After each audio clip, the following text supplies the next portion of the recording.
One of the areas that I think there's a lot of confusion on is how Social Security is taxed. So my goal today is to try to make what is murky a little clearer. Here's the general calculation that you need to know. 50% of your Social Security, 50% of Social Security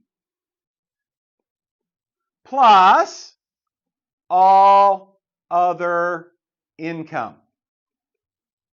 All right, you're going to start with that.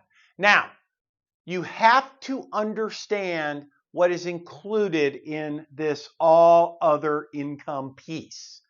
And essentially, pretty much everything is included. So things like any part-time wages, pension, let's see, what else?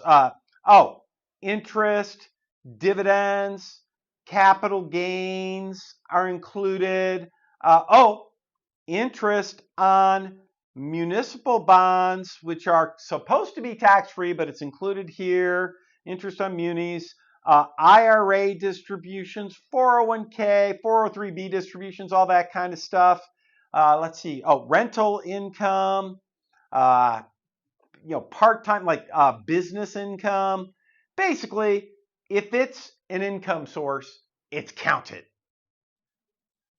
Now, I'm now going to tell you what to do. You're going to take whatever you get here, half of your Social Security plus all of their income for the year, and you're going to apply it to a table to determine how much of your Social Security is taxable. And then, after I show you that, I'm going to show you the sources of income that do not or are not counted in this all other income section. So the secret to making Social Security tax-free is to basically say, I don't want that income. I want income coming from other sources. So here's first the table, right?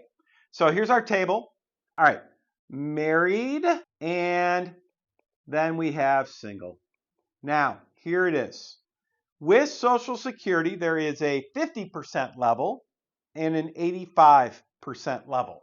And by the way, heads up, it is not quite this clean at all. We're talking about taxes. Of course, it's not going to be quite this clean. But general rule of thumb is this.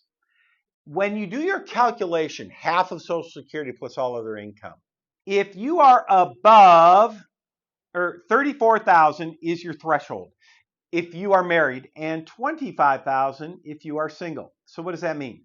If you are single and half your Social Security plus all other income is below 25,000, good news. If it's below 25,000, or if you're married below 35,000, then none of your Social Security is taxed. But if it's above, then you know at least half of your Social Security ends up getting taxed. And no, it's not quite that clean. Then the next level is the 85% level. For married people, that's like 44,000. I'm sorry, 42. I think it's 42,000.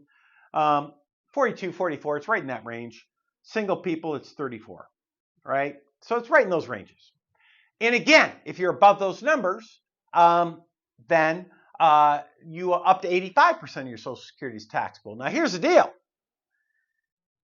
No CPI on these numbers. Now what does that mean?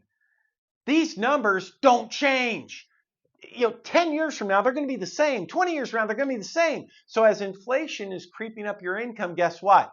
More and more we're getting caught in this guy right here, the 85% number, right? More and more. So what sources of income don't count? Like what doesn't count? And the more you have in this category of your retirement income, the lower you can make the tax on your Social Security. So, 1, anything that comes from a Roth IRA, Roth 401k, money from a Roth IRA, Roth 401k doesn't count. You can have all the income you want from Roth, not going to affect the tax on Social Security.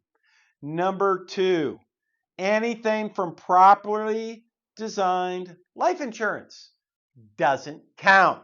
3, reverse mortgage income doesn't count. Okay, guess what? There are some.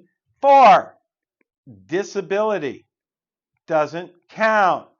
Ability. 5, return of principal income doesn't count.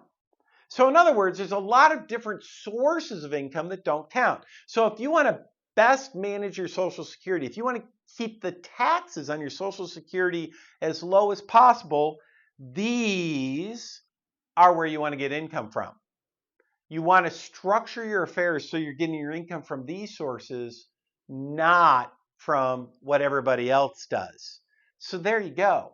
That's how Social Security is taxed, and that's how you can, with some smart planning, have an opportunity to perhaps reduce tax on your Social Security.